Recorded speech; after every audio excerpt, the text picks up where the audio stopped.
Hello, welcome to the Self-Learning Podcast by Dr. Sushma Singh. Let us start discussion on Unit 23, Survey Execution and Data Analysis.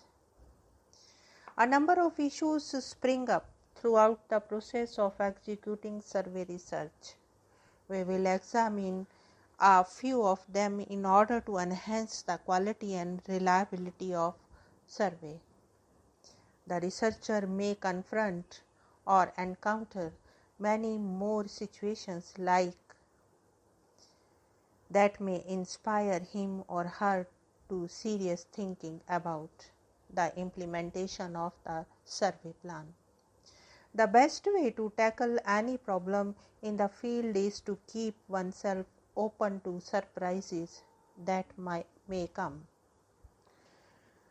Now let us move to the point: problems and issues in executing survey research. There are a number of problems a researcher faces after the preparation and plans for survey have been charted out. The problems may arise out of the poor training of interviewers or investigators, locating and accessing the respondents and field settings, implementing the data collection techniques, and in terms of the cost and resource management. This section presents some of the issues that may confront the researcher in the field. The first one is locating and accessing the field settings. Once the training of the interviewers is over, the actual process of reaching out to the respondents and their field settings begins. The first task of the researcher at this stage is to identify the target population and write to the respective organizations and institutions for permission to conduct the survey. It is at this stage that one must keep in mind that there are two different kinds of field settings, namely formal or official and informal or unofficial settings. Thus, each of the settings would have some people who may be called the gatekeepers, the people with the authority to permit entry into the field settings. Now, the first point is gatekeepers in a formal organization. Official gatekeepers are the ones who give permission to conduct survey in formal organizations such as schools, government departments, NGOs, etc. Headmaster in a school or a district education officer at the district level or the directorate of an NGO. If we enter an organization without the permission of the gatekeepers, our survey may face threats of legal action for not taking permission, as it is the right of the institution to participate in the study or not. The researcher has to ensure the approval and consent of the gatekeepers before entering formal institutions such as schools, government departments, NGOs, hospitals, etc. The second one is gatekeepers in an informal settings.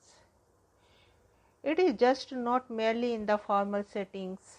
In informal settings also, such as family, community, etc., gatekeepers are involved. One requires permission to conduct the survey research.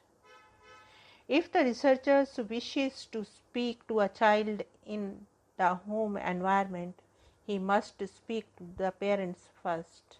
Usually the parents advise their children to speak to the surveyors. If the researcher intends to speak to women of the house, he is expected to take permission of the male head of the family. Where the researcher wants to speak to the community member, he has to speak to the head of the community, like village head, panchayat chairman, caste leaders, etc.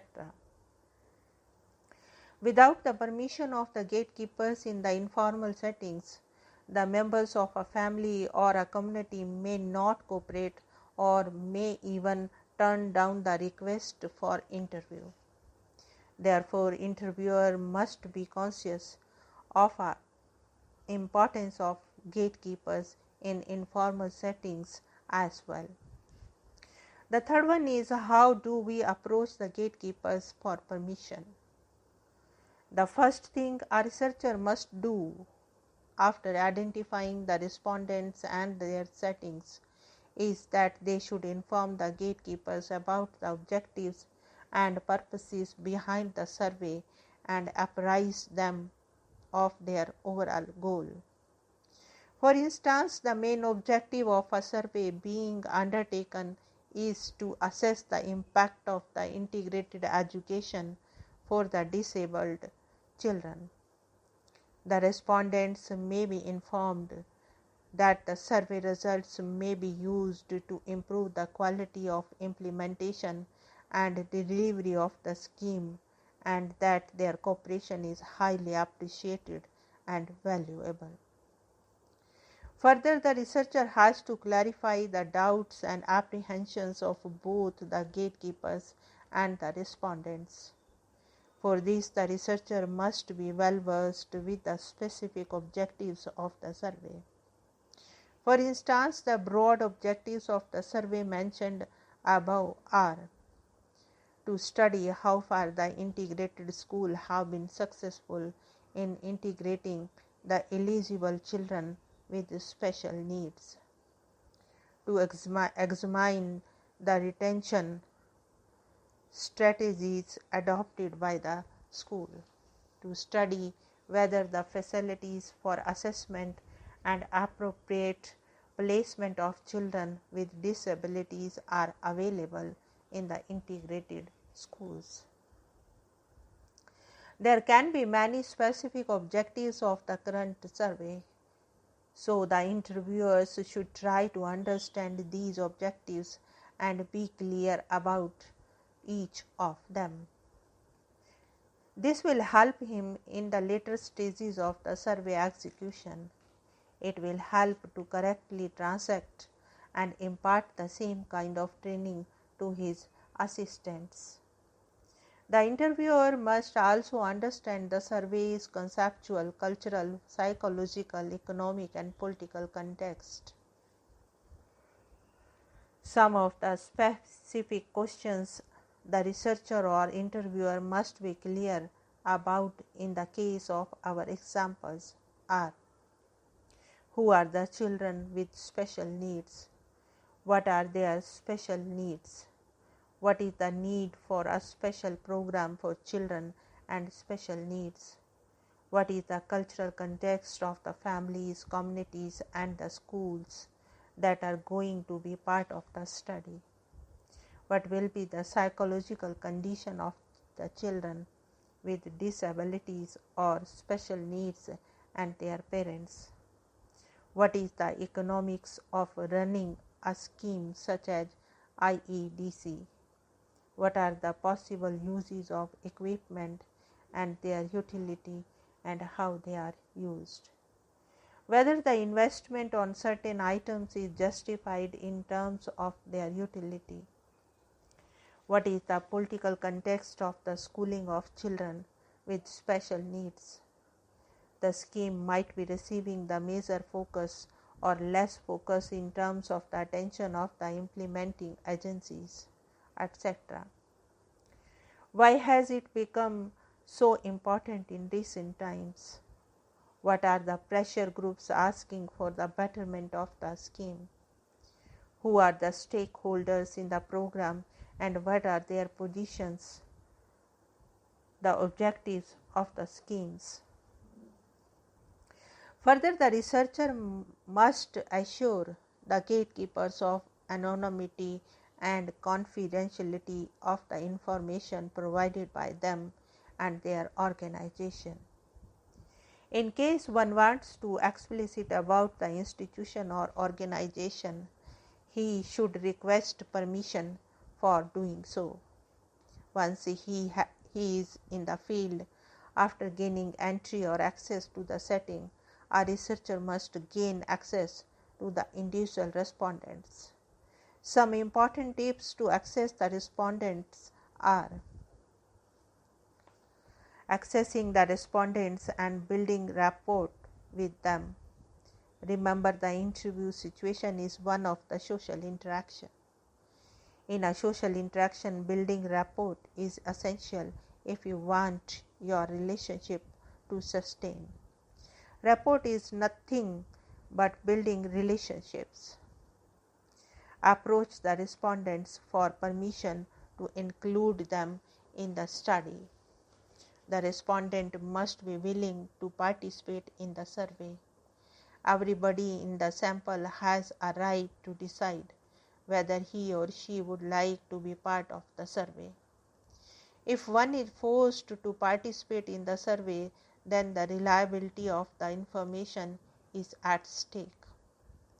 There is also the possibility of the respondent providing misleading, incomplete, or incorrect answers. Do not think that it is privilege of the respondents to give the researchers the interviews and they must cooperate with them. So the researcher must understand what matters to the respondents before including them in the study. Often surveys are criticized for being driven by the interest of the researcher.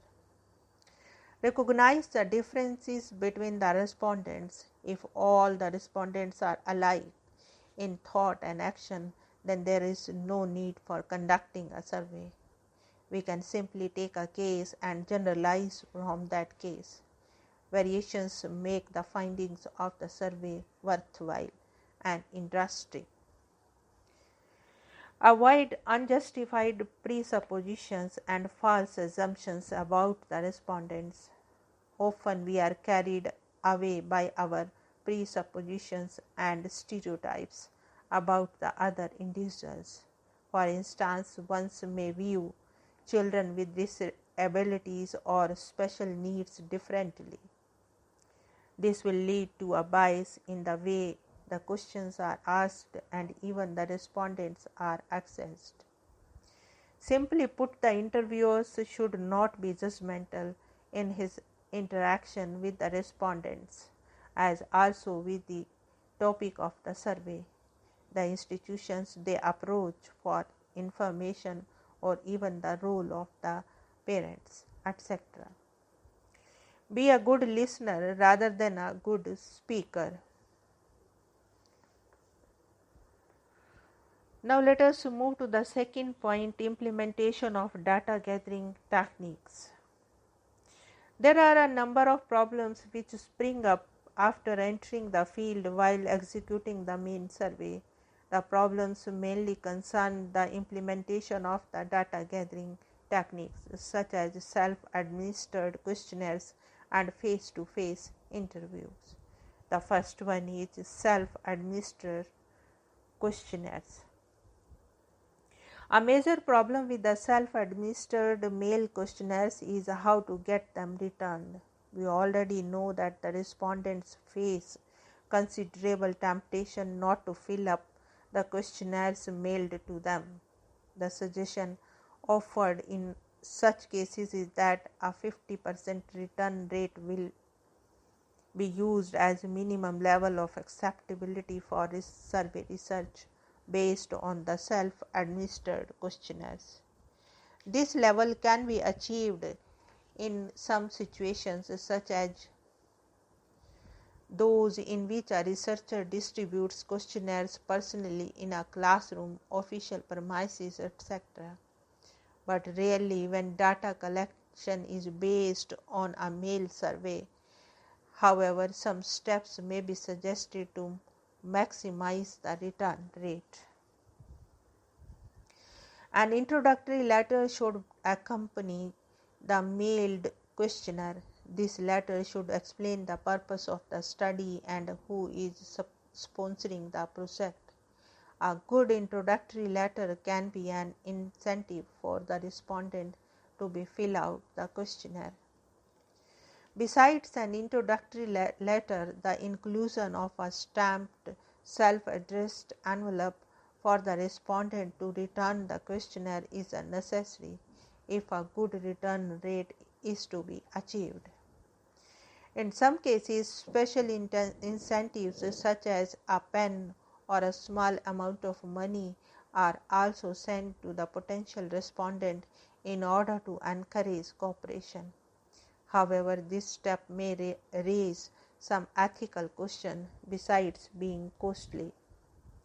Finally, what is crucial to a good return rate is an intensive follow-up campaign which attempts to encourage those who have not returned their questionnaires by a certain date.